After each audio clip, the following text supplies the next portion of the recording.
প্রাচীন বন্দর ও বাণিজ্যিক এলাকা মুন্সিগঞ্জের মীর কাদিম। প্রাচীনকাল থেকে এই অঞ্চলে অসংখ্য ধান, চাল ও আটা ময়দার কারখানা থাকায় রয়েছে দানাদার গোখাদ্যের সহজলভ্যতা। এ কারণে প্রায় ২০০ বছর আগে থেকেই মীর কাদিমে বাণিজ্যিকভাবে গরু লালন পালন শুরু হয়।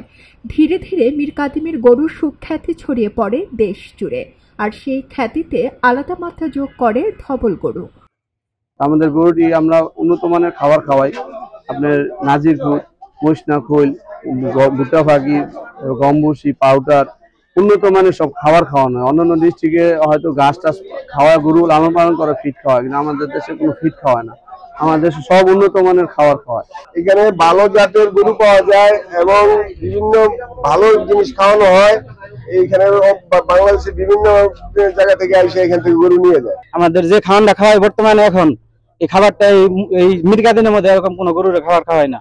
তারপরে এই গরুগুলো মনে করেন যে রোজারিদের পরে থেকেই কাস্টমার অনেক বিভিন্ন দূরে থেকে কাস্টমার পুরান ঢাকা লোক এসে এই গরুগুলা আমাদের ফার্মে আগে কিনে দিয়ে থুয়ে যায়।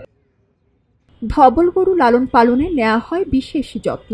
নিজস্ব কারখানা থেকে সংগ্রহ করা খৈল, বুট, খেসারি, গম ও মসুর ডালের ভুসি, মিষ্টি গুঁড়া খেতে দেওয়া হয় গরুকে।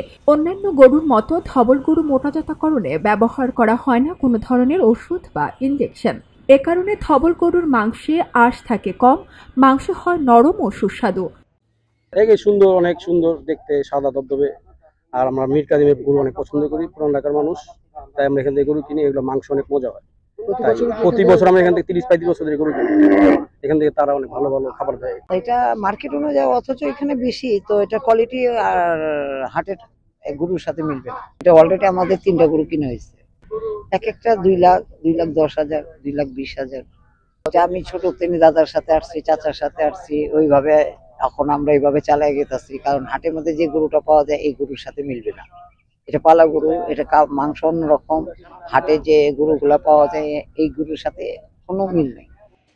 পুরান ঢাকার মানুষের কাছে মীর কাদিমের ধবল গরুর তুমুল চাহিদা। আগে খামারিরা পুরান ঢাকার রহমতগঞ্জের গনিমিয়ার হাটে নিয়ে ধবল গরু বিক্রি করলেও এখন হাট পর্যন্ত নিতে হয় না। পুরান ঢাকার ক্রেতারাই চলে আসেন মীর কাদিমের খামারে। মুন্সিগঞ্জ প্রাণী সম্পদ কর্মকর্তা জানান, ধবল গরু এই অঞ্চলের ঐতিহ্যের অংশ। মুন্সিগঞ্জের ধবল গরুর ঐতিহ্য ২০০ বছরের। গরুগুলা দেখতে খুব সুন্দর, মাংস খুব সুস্বাদু, তাই এর বাজারে খুব চাহিদা রয়েছে। মুন্সিগঞ্জে প্রায় ১৫০ থেকে ২০০ গরু রয়েছে। কোরবানি উপলক্ষে এই গরুর সংখ্যা আরও বৃদ্ধি পাবে বলে আশা করছি। এই গরুগুলি আমাদের নিবিড় তত্ত্বাবধানে রয়েছে। এই গরুগুলাকে আমরা বিনামূল্যে টিকা এবং চিকিৎসা প্রদান করে আসছি।